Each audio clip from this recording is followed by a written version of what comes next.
All eyes are on the all-important women's vote in 2020, and President Trump is not taking this fight lightly. Women are doing incredibly, and women, the men are going to get angry. Sorry, men. Whoa! Look at all those signs. Women for Trump. But women filled 60%, and I'm sorry to tell you this, men, they're going to sue me for discrimination now. Women filled 60% of all of the new jobs created last year.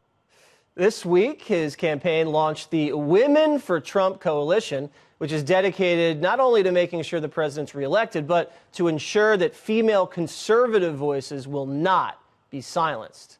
Joining me now, the president's daughter-in-law and senior advisor for the Trump 2020 campaign, Lara Trump.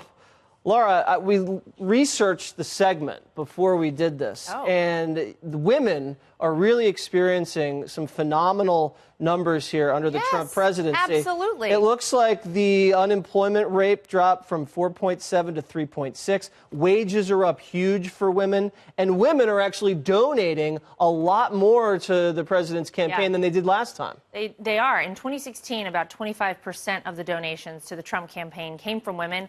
Now, in 2019, half of the donations are from women. So if anybody is wondering if we got women on our team, if more women are supporting Donald Trump, I think that's a very clear indicator. Why does everybody say that the president is having a problem with women? He needs these white, college-educated female women supporters.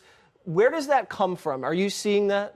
Well, I'm not seeing that. I never saw that. I didn't see it in 2016. I don't see it now. The reality is the Democrats like to box people up based on their gender, based on their skin color, their religion, put them in boxes and say, we've got these people. They will always vote Democrat. And the reality is people in this country are very smart. They can choose whomever to be their president. They can go out and vote for the person they like the best. And a lot of those people are voting for Donald Trump in 2020. Some of these numbers, President won white women 52, 43%. Overall, Hillary kind of edged him out there. Did great with Latino women. Black women, not so much, but here's some black women who absolutely adore President Trump. Diamond and Silk were at your launch the other day. Let's watch that. And we know that the left, they're playing the race card. They're playing the sex card. But we're going to continue to play the Trump card so we can win, and win. Are we all on the Trump train? When I say all aboard, you say choo-choo. All aboard? Choo-choo. All aboard?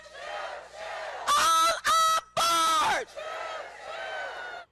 All right, Diamond and Silk, your secret weapon They're for the 2020. best. Well, that is how we closed out every single rally that we did as our women's tour in 2016 with Diamond and Silk doing the Trump train choo-choo. So it was very appropriate to close out our launch of the Women's Coalition. Excellent. So some of the things you're always dealing with, media bias.